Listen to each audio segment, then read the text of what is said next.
attracted to places where people spend their evenings dancing and telling stories, rather than watching TV, where there's a possibility to discover underwater cliffs that have yet to be explored.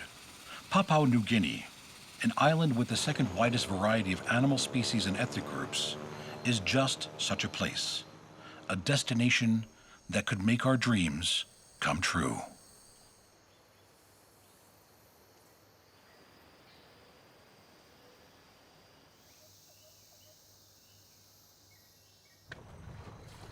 There are two of us traveling, Libor and myself. This way, we are accepted more readily by the locals. In a canoe made from a sago palm, they take us around the settlements in the Tufi region to give us a glimpse of their lifestyle in the jungle.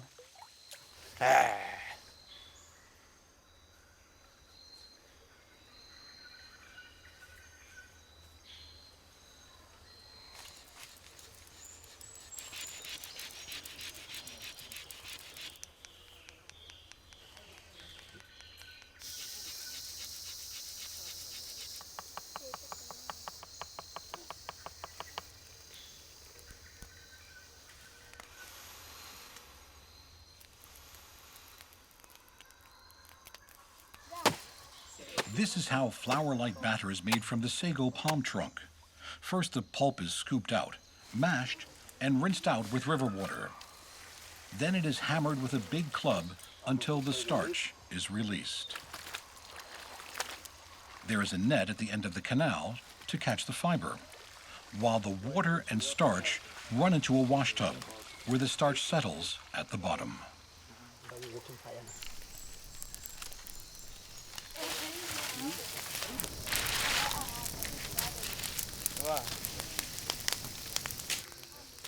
The dough is heated in fire where it stiffens, holding its shape. Then you can use it to make pancakes, dumplings, or sweet pudding. You can even use palm leaves as a bag to easily carry the dough around. And now he's tying it up. So with the rope, Yeah, we check it. they make a sago soup. This will take about a month. Sago flour is an ingredient in most dishes, so it can be bartered for other necessities.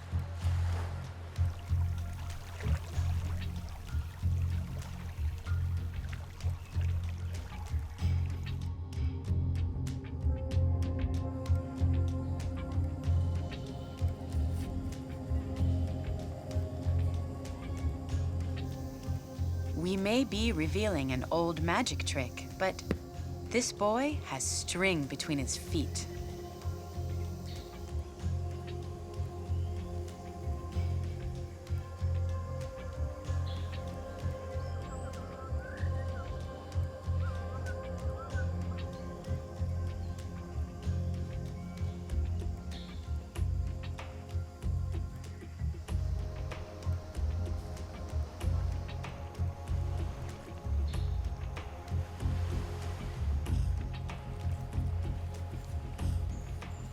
We thought about how we should celebrate New Year's, but in the end, the locals solved it for us.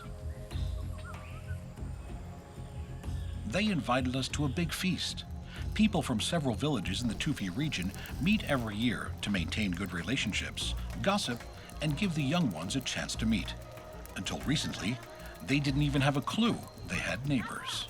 Now, neighbors cook together with shared ingredients in pots. Petra doesn't feel like cooking today, and so she decided instead to record the preparations. Ah, so these are probably the sago palm pancakes. And here you can smell the sprouts. And batatas, sweet potatoes.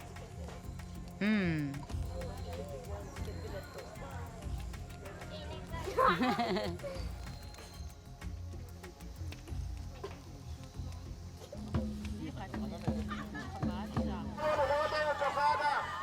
Papuan pig is used as currency. With it, they pay for brides, resolve conflicts, and moreover, the currency doesn't fluctuate. Tonight, the pig will be the highlight of the feast.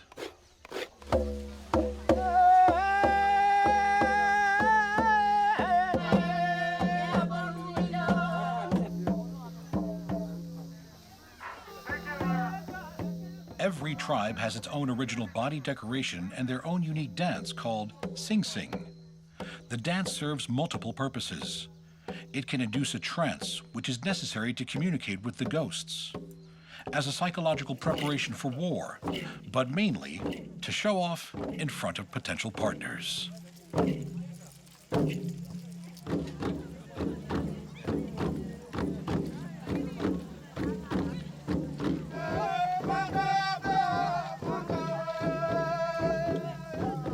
The birds of paradise and parrot's feathers look simply great, but it's an ornithologist's nightmare because a single headband is made from the feathers of 10 or more birds.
We couldn't wait to dive.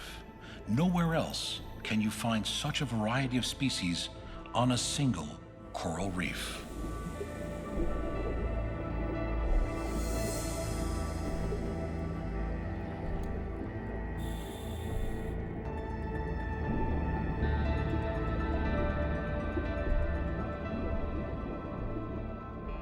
To increase his chance of survival, the lionfish uses a number of strategies to lure its prey, camouflage itself from other predators, to find a mate, or just to have a peaceful sleep.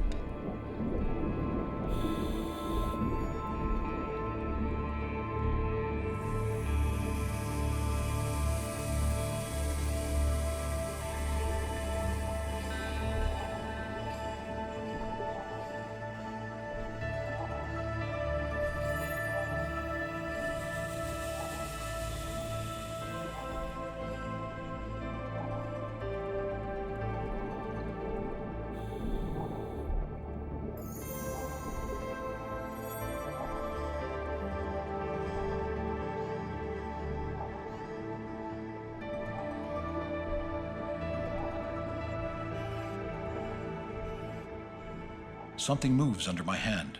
A sea snake. One of the most venomous snakes in the world. It is very well equipped to defend itself against potential predators. The clownfish are quite unprotected, but find sanctuary in the venomous tentacles of anemones. In return, they keep their poisonous home clean, an amenable deal for both parties.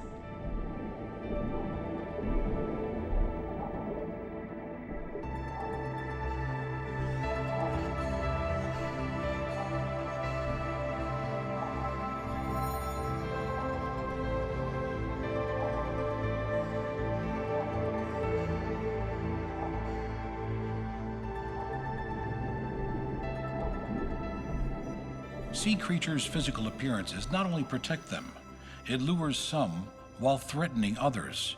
It relays information about which species they belong to, even communicating information about their health or what mood they're in. The colorful commotion on the cliff is something like thousands of tiny creatures shouting over each other without words.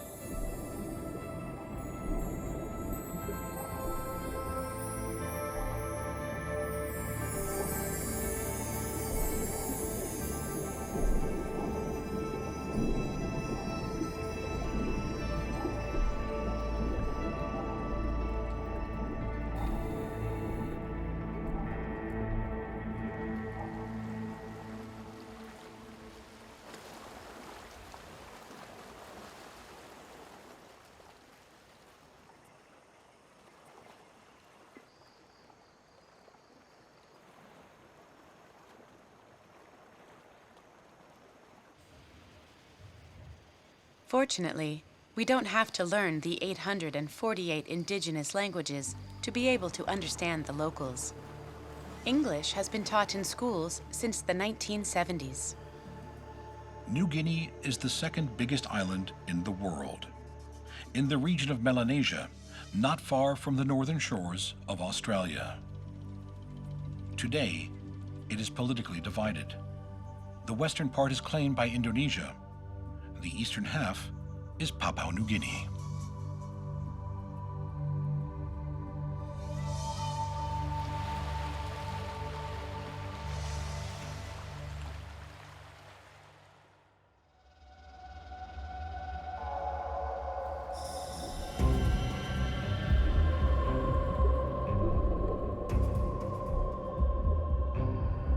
During dusk, the second shift gets busy on the cliff. While the day shift prepares for sleep, night predators start their hunt for food.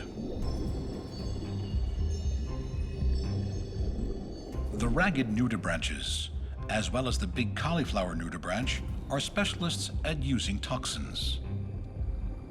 They are not ashamed to expose their colorful bodies. It is a statement to the world around them: I am poisonous and definitely not edible. Squid are cephalopods, and they have a rich wardrobe.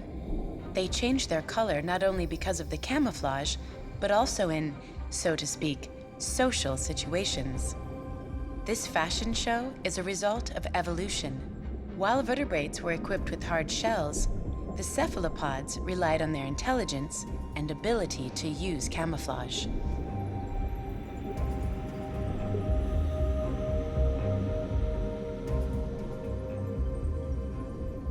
The octopus is the most intelligent of cephalopods. It has the biggest brain, but the majority of their neurons are actually in their tentacles. Moreover, each tentacle thinks independently. The ornate ghost pipefish has its way of how not to become easy prey. The see-through youngster turns into a very colorful adult as it imitates the branch of a sea whip.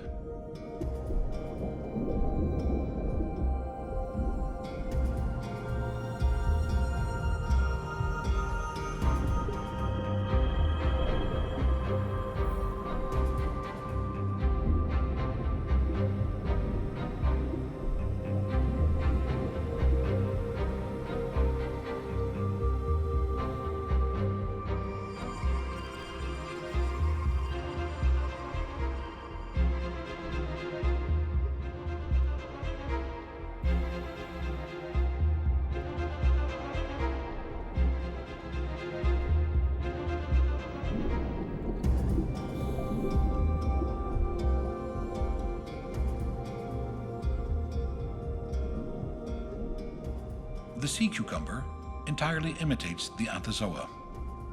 It catches plankton, and with its graceful tentacles, puts them directly into its belly.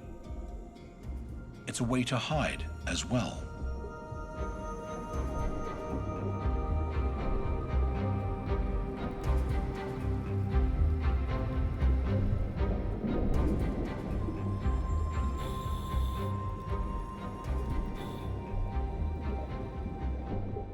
One of the most eccentric fish, the frogfish, uses its little fins for walking.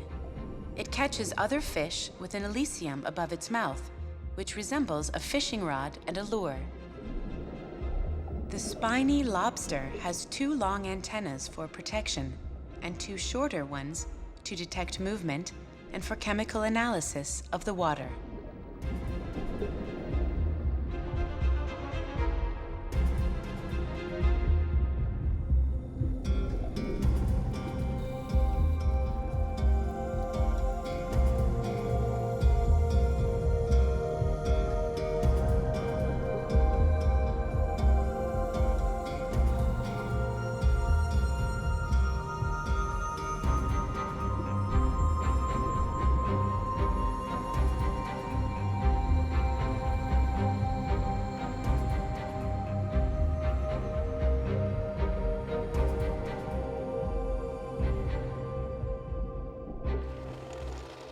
Our strategy to get the best pictures and remain unharmed was to get a good guide. Even though we don't have to be afraid of cannibalism like the first missionaries, it is good to be with somebody who is respected in the local community and familiar with their cuisine. Sepik, the longest river on the island. We take it upstream to visit remote tribes famous for their traditional art. They worship the crocodile. According to a legend, the crocodiles in ancient times migrated up the Sepik River and created the human population.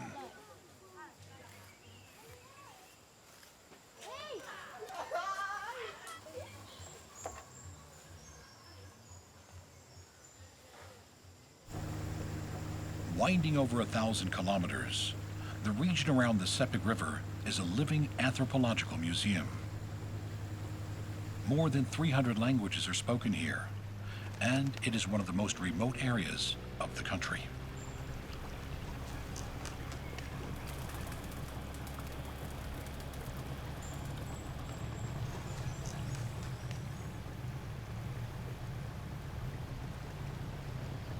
Even though Christianity is the official religion, locals preserve their customs and beliefs.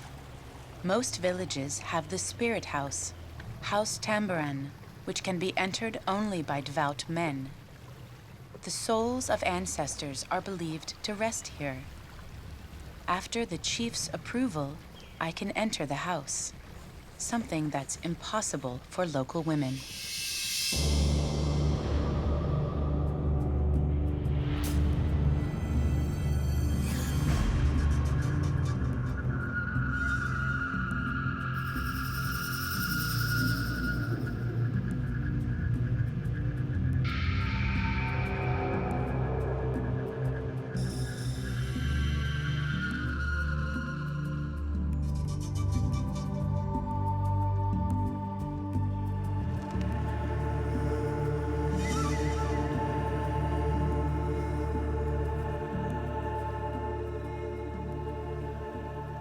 The woodcarvers, creators of wooden statues, are highly respected here.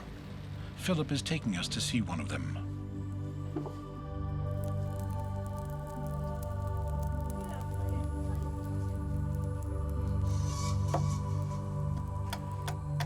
Petrus has his own style. He learned his craft from his father, just like his forefathers before him.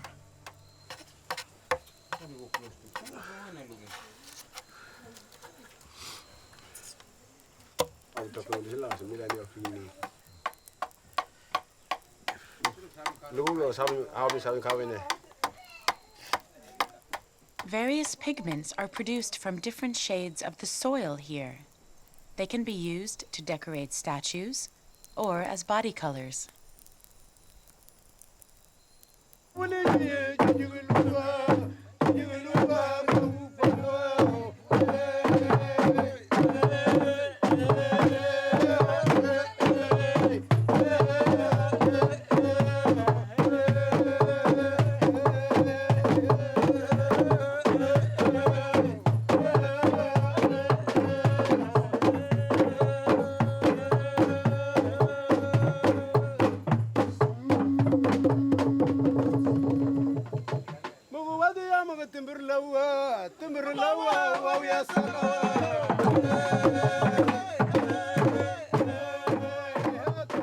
Chewing betel nut is a part of everyday life.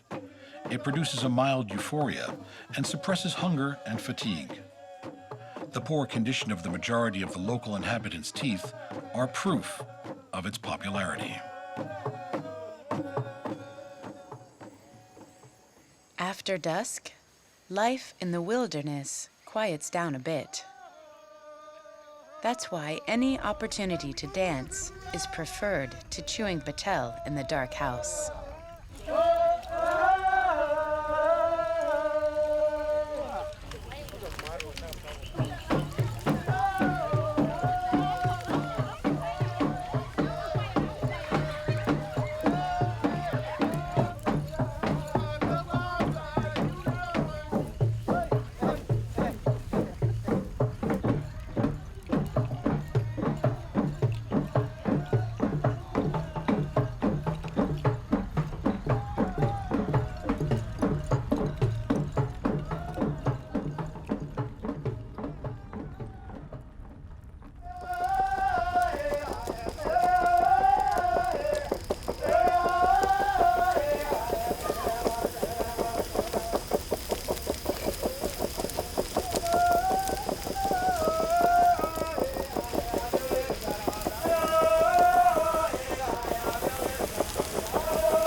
docked near the capital, Port Moresby. It played an important role in World War II. The Japanese invaded it to obtain a strategic position to attack Australia. Without an Allied victory here, history might have gone a different way. Both sides of the conflict left several plane and shipwrecks near Loloata Island. Today, these sunken machines of war are only armed with poisonous scorpion fish. Despite the foreboding atmosphere, diving among the various organisms living in this darkness is an unbelievable experience.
The MV New Marine shipwreck offers us more than remnants of complicated human history.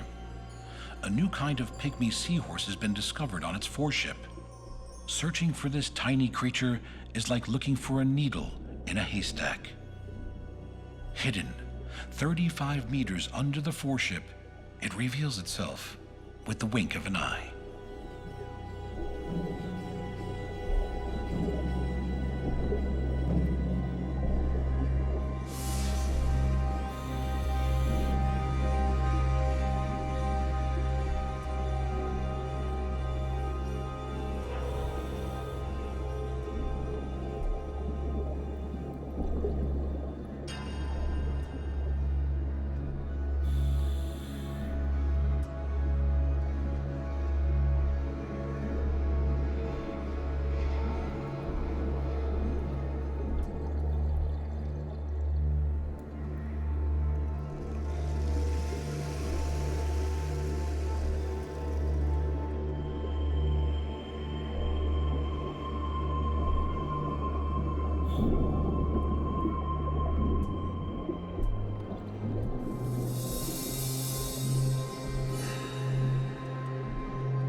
Visitors from advanced civilization left their relics in the jungle too. These relics will take centuries to disappear, quite the opposite of traditional life on the island.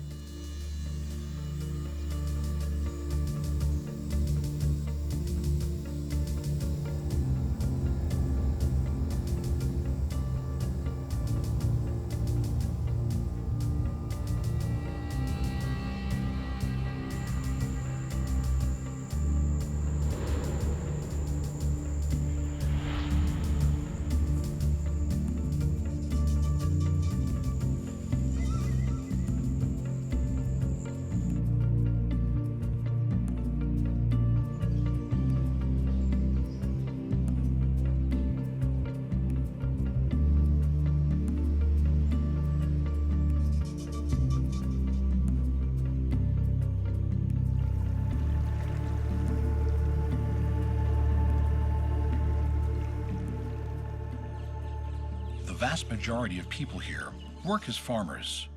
The main crop is palm oil. Climate conditions are favorable. The soil is fertile, and droughts are very rare. Traditional farming with minimal amount of fertilizers produces organic food, which is in high demand not just locally, but internationally as well. But massive demands cannot be reached without cutting down huge swaths of forest, creating new plantations. This type of farming threatens the lush, natural beauty of the island.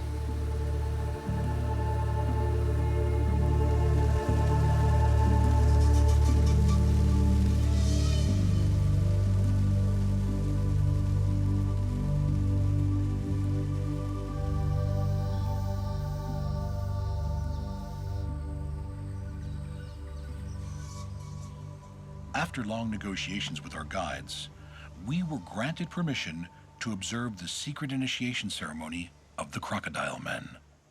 The transformation of a boy into man takes 3 months.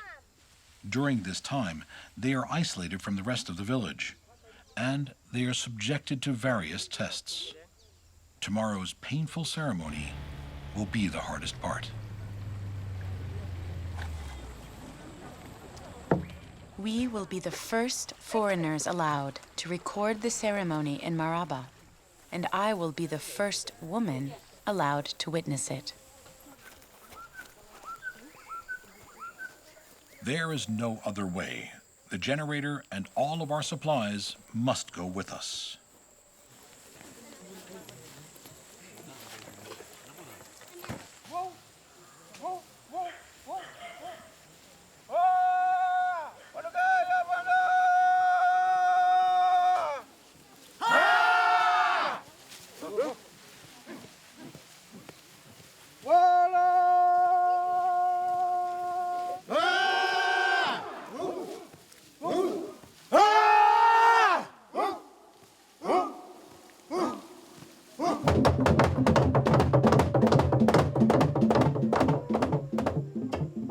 The dance of the crocodile. The last man is impersonating its tail. The ceremony starts at 5 in the afternoon and ends at night. Everybody takes part. 13 boys are given magic herb beverage with slightly dazing effects.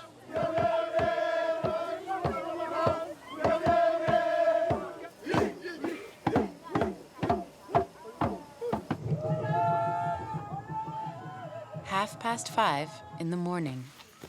The boys are waiting to be allowed to enter the spirit house, where only adult men who have gone through the crocodile ceremony are admitted.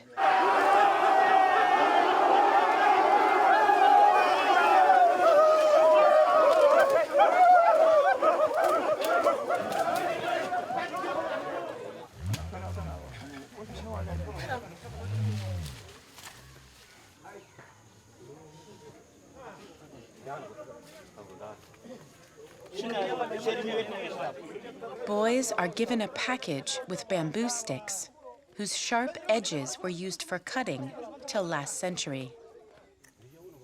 Today they use razors.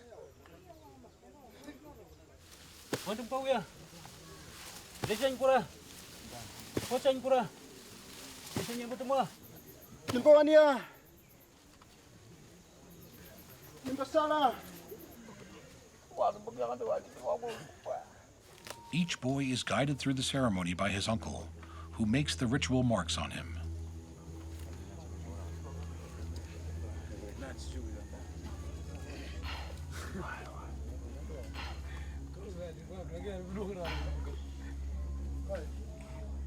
The scars after cutting wounds represent crocodile teeth, which consume the adolescents and turn the boys into strong crocodile men.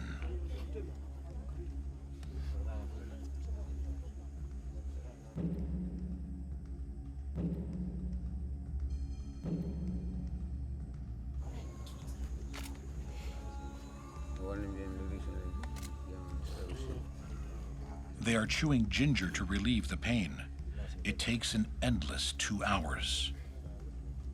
They are convinced that the experience of pain will help them face hardship in their adult life.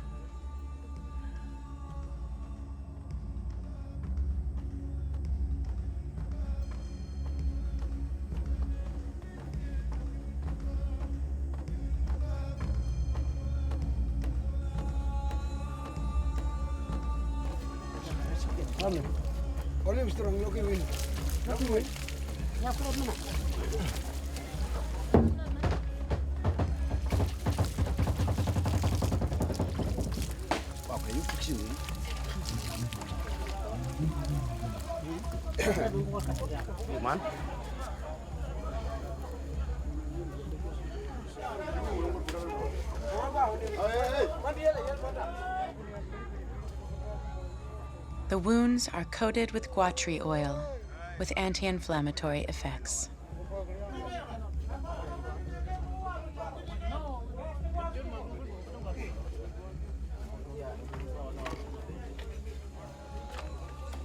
They will stay in the spirit house for several weeks, separated from their families.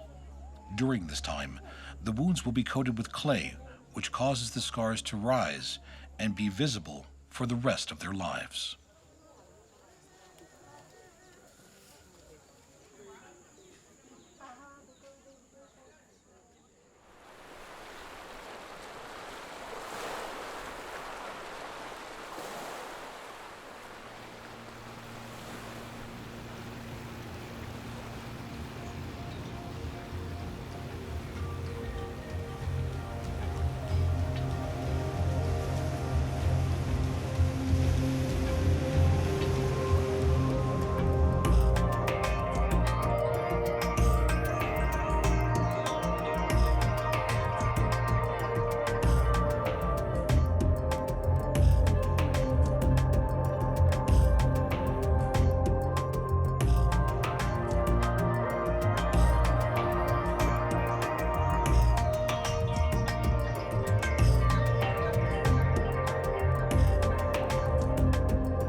Libor is wearing a necklace with a sea turtle.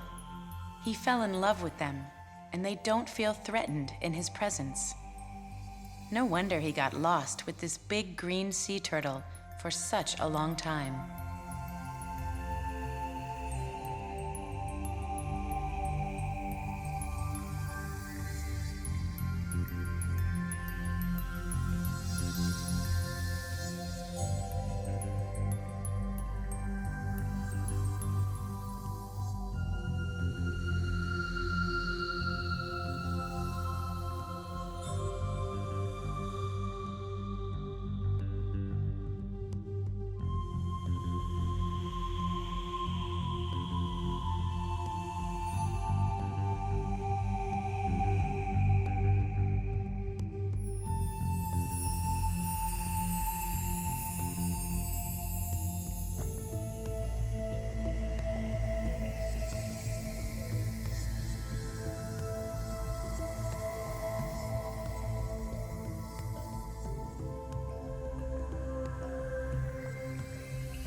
By its camouflage and nonchalant behavior, we can tell we've encountered a dangerous character.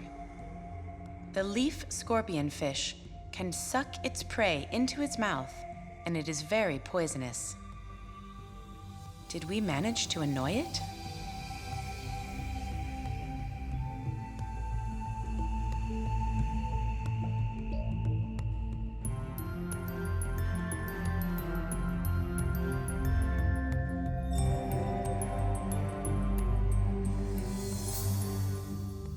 What the eyes can't see, the teeth can't bite. That should be the golden rule of this underwater world. The cuttlefish, just like other ammonoids, is the master of illusion. Cells on the surface of its body reflect its surroundings. On top of that, it can change colors based on observing its surroundings. It consciously sends signals to its pigment areas, which change the color of the skin. Unlike us, it can only see shades of gray. But on the sea bottom, contrast is much more important information than color. It can confuse us perfectly.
When things get really rough and its colorful magic won't do, the cuttlefish uses its best trick.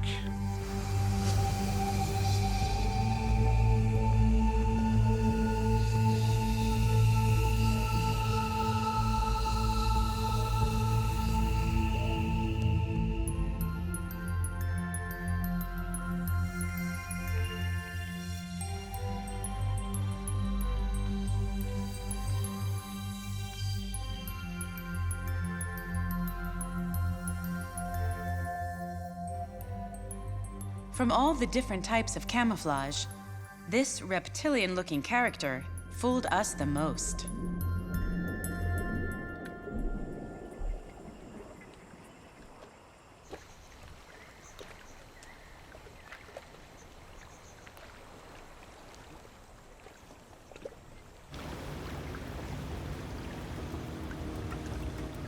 And you won't find him or any other crocodile fish in the Crocodile River either.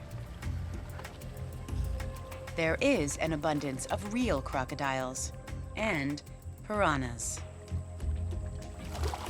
Piranhas are the reason why you don't feel like having a refreshing dip, even in the 40-degree heat.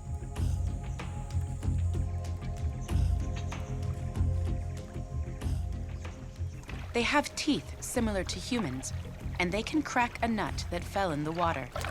Unfortunately for men, they can't tell a nut from... Well, it seems like the locals have a strange sense of humor. They told me they call piranha nut cutters, but only after I've had a swim.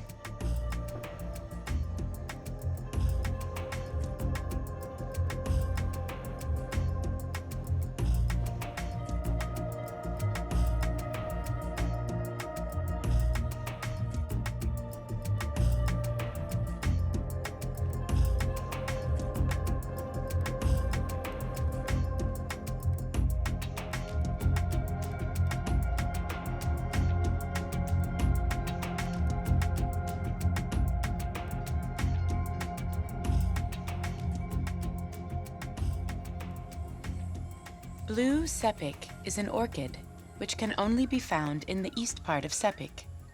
Thanks in part to its scarcity, it became an unofficial national plant of Papua New Guinea.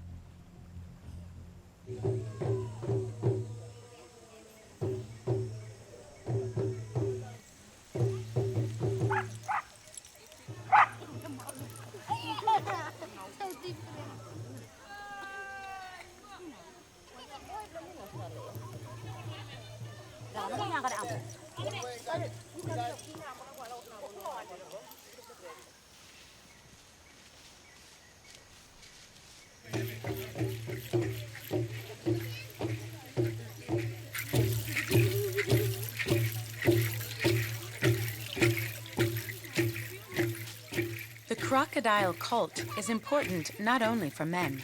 The women and children from Yenchen worship the crocodile with the pook pook dance.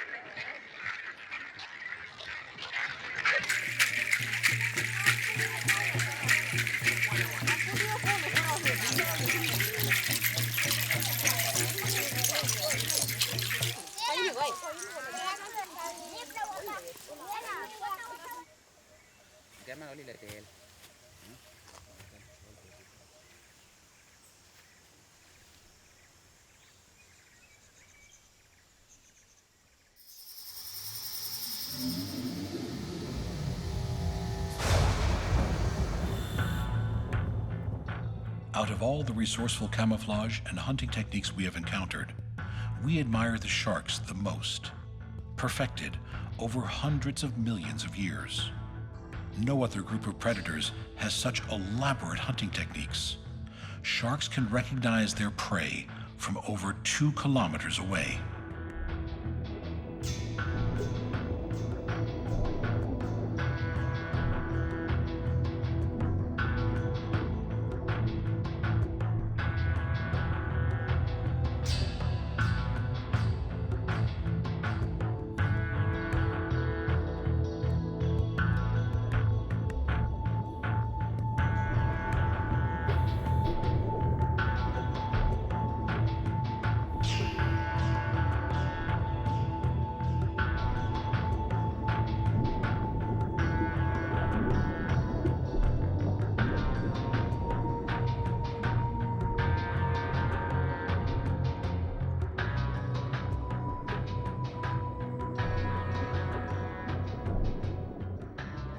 In the dark, sharks can see 10 times better than humans.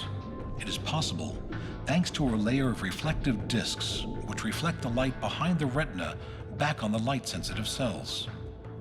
They are not blinded by light even as they quickly approach the sunlit surface of the water. Taste cells are incorporated in their skin, and sharks find out by touch what is edible. The shark's sensitivity enables them to recognize even the slightest change of intensity in the electric field, registering even the weakest electric currents created by its prey.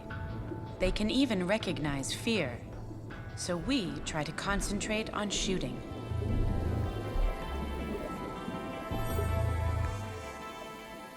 For fish who are neither as big as sharks, nor equipped with the ability to hide, thanks to camouflage, or to poison its rivals, there is still one strategy left: to get lost in the crowd. An individual is always more difficult to target if it's surrounded by a crowd of others.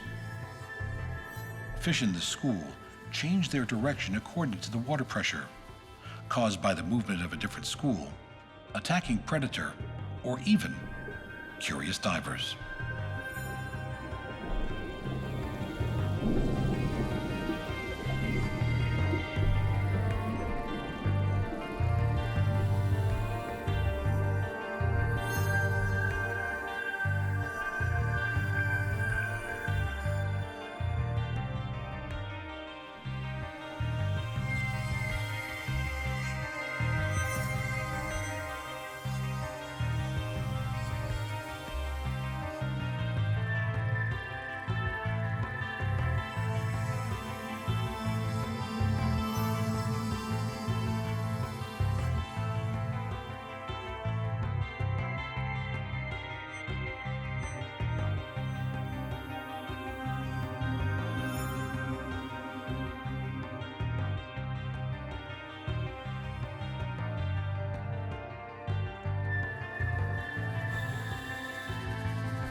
There is one thing these strategies, perfected through many generations, didn't count on: humans.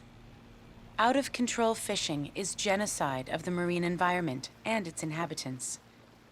Disrupting the fragile balance of the underwater world is a much bigger threat for humans than many realize.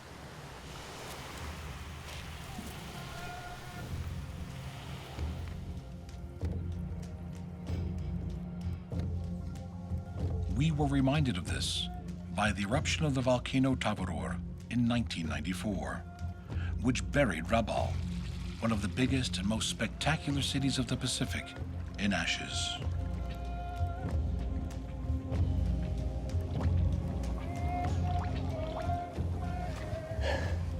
We climbed to the lip of the caldera to be sure that this active volcano keeps sending its smoke signal warnings.